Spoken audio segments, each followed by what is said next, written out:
Dan berikut kita akan menuju ke Kemayoran, Jakarta Pusat untuk menyaksikan bagaimana kemudian Menteri Dalam Negeri Tito Karnavian memberikan pernyataan terkait kebakaran di gedung Teradron. Nah, di Mall Pelayanan Publik itu ada outlet untuk mengeluarkan PBBG, persetujuan bangunan gedung. Nah, salah satu syarat untuk persetujuan bangunan gedung-gedung itu adalah sertifikat layak fungsi, termasuk mengenai pencegahan, ya, apakah gedung itu layak untuk mencegah terjadinya kebakaran atau mitigasi bila terjadi kebakaran.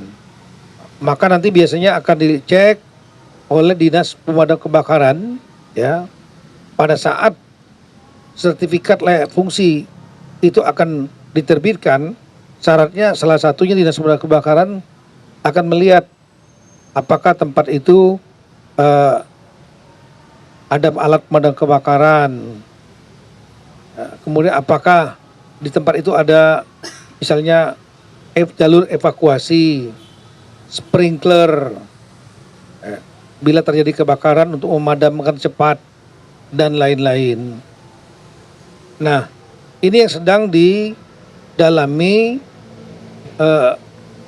oleh kepolisian, Polres Jakarta Pusat, dan juga nanti saya juga akan menurunkan tim dari Kemendagri, ya, karena kita juga memahami aturan ini. Aturan ini biasanya dibuat melalui perda, peraturan daerah, ya. Nah, untuk PBG dari Itjen nanti akan saya turunkan, Itjen Kemendagri, untuk melihat masalah administrasi ini, sehingga gedung ini bisa berdiri. Kenapa? Karena kalau kita lihat di peristiwa kemarin, gedung ini terdiri 6 lantai, ditambah rooftop di atasnya, jadi 7. Ya.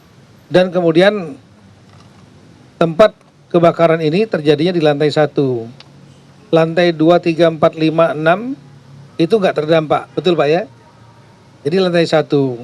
Lantai tempat disimpannya peralatan untuk pembuatan drone, ada baterai di sana, dan peralatan lain untuk merakit drone yang sudah dipak. Nah, kalau diduga kebakaran ada di lantai 1 ini, kita belum tahu apakah dari drone, baterai, atau dari kegiatan lain. Yang jelas terjadinya pada saat saat makan siang, ya. Karyawannya lebih kurang, total semuanya lebih kurang 76 sampai 80 orang. Tapi karena sebagian sedang makan siang, yang sisa adalah lebih kurang berapa Pak? 41 orang. 41 orang, dan kemudian ada kebakaran, mereka terjebak karena untuk turun ke bawah tidak ada jalur ke bawah, kebakarannya di bawah, ya. Sehingga wafat 22 orang. 22 orang itu wafatnya, saya tanya apakah terbakar atau karena apa? Rupanya bukan karena terbakar, tapi karena asap, ya, mungkin karbon monoksida atau zat beracun lainnya, ya, yang terhisap. Kemudian yang 19 berhasil dievakuasi. Saya menyampaikan apresiasi yang tinggi kepada Dinas Pemadam Kebakaran yang cepat sekali datang setelah mendapat laporan. Dalam waktu 7 menit setelah laporan langsung datang ke TKP dan kemudian melakukan evakuasi melalui jalur samping, sehingga 19 orang dapat diselamatkan. Tapi yang 22 orang tidak dapat diselamatkan. Nah, kami akan melihat kembali aturan mengenai pembuatan gedung dari potensi kebakaran, ya. Yang saya sampaikan tadi, ada sistem OSS, ada mengeluarkan PBG, persetujuan bangunan gedung, Kemudian yang ketiga ada sertifikat layak fungsi SLF, ya. Pemeriksaan oleh petugas damkar untuk memenuhi syarat SLF.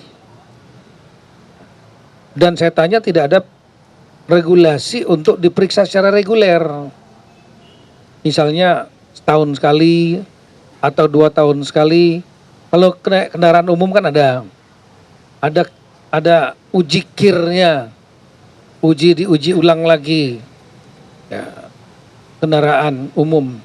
Nah, apakah untuk gedung-gedung juga, terutama gedung-gedung yang high risk, risiko tinggi, itu diperlukan untuk pengecekan reguler supaya tidak terulang lagi peristiwa ini. Karena kalau kita lihat kebakaran ini terjadi di lantai 1 tanpa ada jalur evakuasi.